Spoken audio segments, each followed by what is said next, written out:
here is a real doozy for all of you today, okay? Real doozy. There's a local city where they've actually decided to let officers enforce the law. And you know what happened in that city when they decided to let officers enforce the law? Hold on to your britches, because crime went down. Shocking, I know. This segment is brought to you in partnership with our friends over at Future 42. Turn your frustration into action at future42.org. All right, what is this city where this unthinkable craziness has happened? It's the city of Federal Way. And we know that in that area, North or South King County, North Pierce County, there's a lot of crime issues there. Some of it's gang related, and so that leads to a lot of other issues. But burglaries, robberies, there's really this challenge there with crime. Well, the city of Federal Way has figured out a solution to that challenge, and it is enforcing the law when they are allowed to do so. So there's a couple things at play here. First, I'll just look at the stats that were put out by the city of Federal Way. So they anticipate year over year that crime's going to be down around 11%, if not more, by the time we finish out December. They've seen a 50% drop year over year in homicide. They have seen a 42% drop in robbery. They've seen an 18% drop in residential burglary. They've seen a 52% drop in motor vehicle theft. And here's the key, and one of the things we're going to talk about. They've seen a 402% increase in drug and narcotic offenses. So you might be thinking, 402% increase. The drug crisis is out of control. No, with that particular crime, the only way you're able to measure it right is if arrests are made. So like with murder, for instance, you know when there's a homicide. An arrest doesn't have to be made for it to be counted as a homicide. But with a drug or narcotics offense, that's a 402% increase in arrests. That's what's being reflected there. Is they finally, because the state fixed the drug possession statute, they finally have the ability to send officers out and actually arrest people who are out on the streets using drugs out in the open.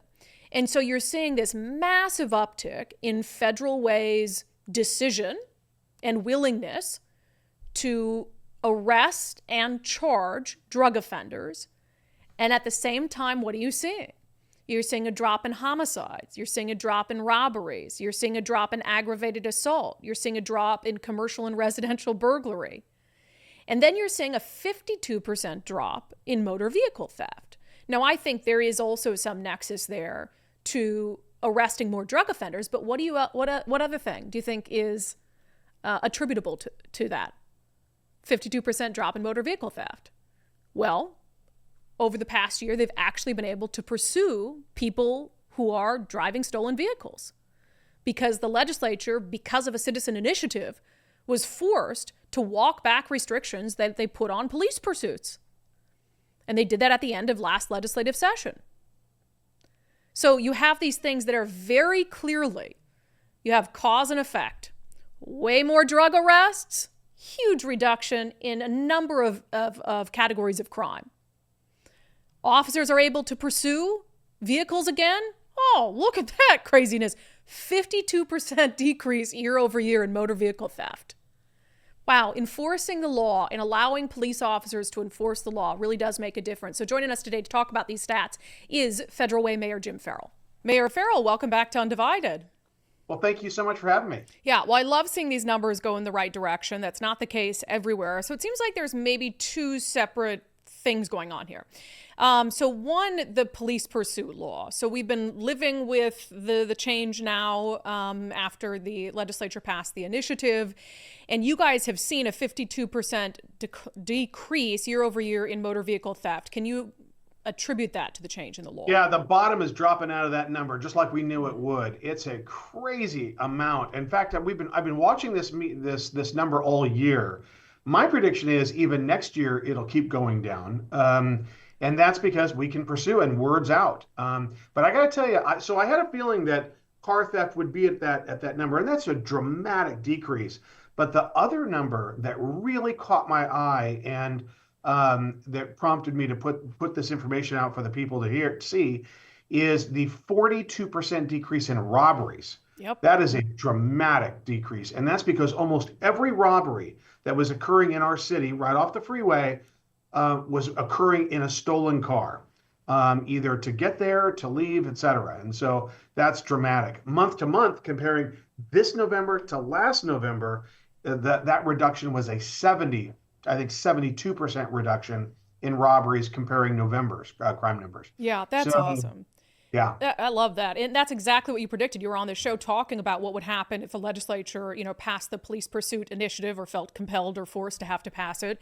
And it yep, wouldn't just be the motor vehicle theft. It would be all the things that you've been saying all along, I've been saying all along, are tied to we're tied to the rampant increase in motor vehicle thefts. And right. so you're seeing this now. I mean, do you expect anyone to discount that? To say, well, it could be, is there anything else they might try to attribute it to? It's They could probably a try. couple of other things. I mean, I think, what's interesting. I was at a board meeting for Valley Communications, which is the Valley 911, Yep. and they had noticed their numbers were down, and I told them about ours, and I attributed that to car theft as well, or excuse me, the pursuit law. Mm-hmm. Residential burglary is down 18%, and commercial burglary down 8. I got all these numbers memorized, Brandi. Good for And you.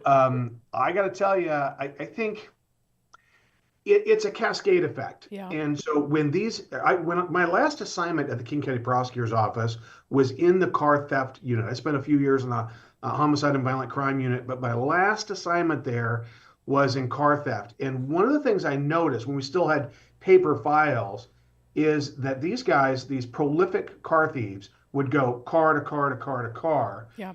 And when we took them off the street, the numbers would drop dramatically.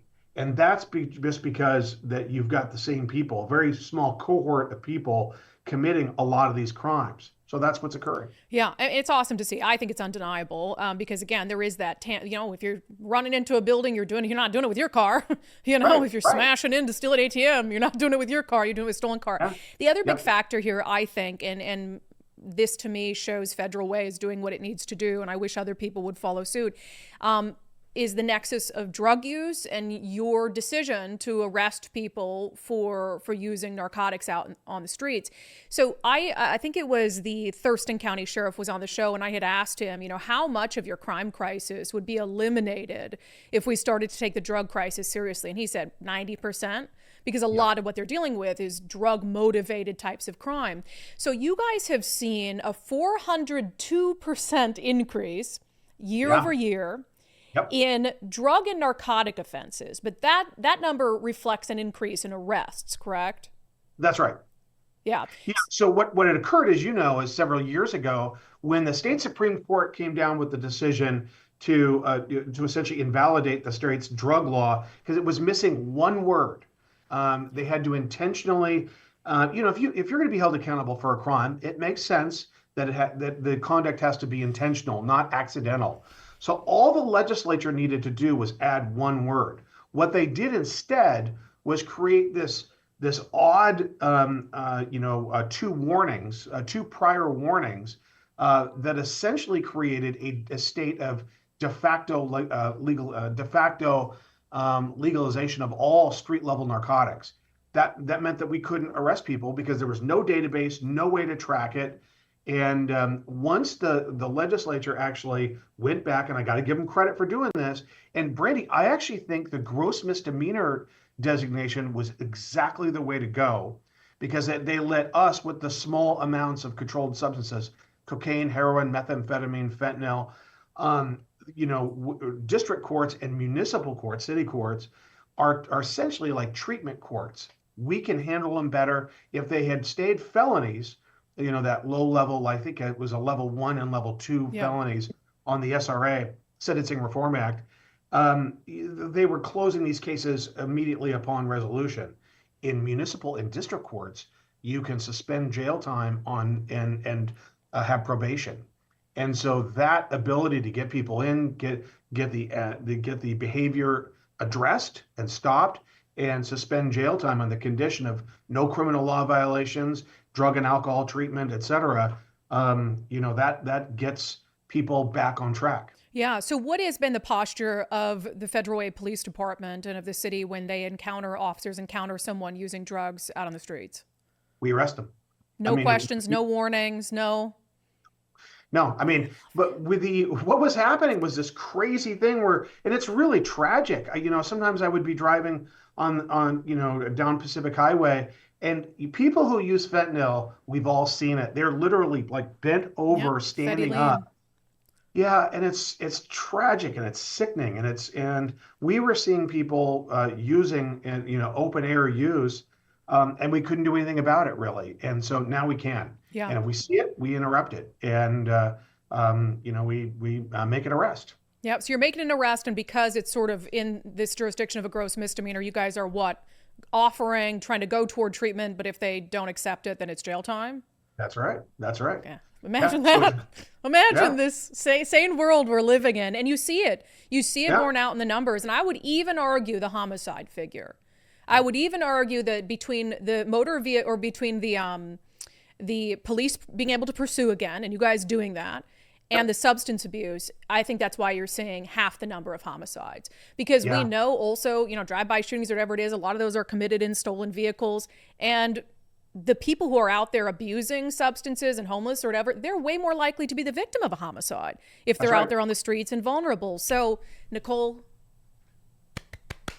yes, good stuff down there in Federal Way. We love it. Let's duplicate this across the state. Love to see these numbers, and we'll see where the trend goes from here. Mayor, thank you so much. Thank you for having me. Appreciate it, Brandi.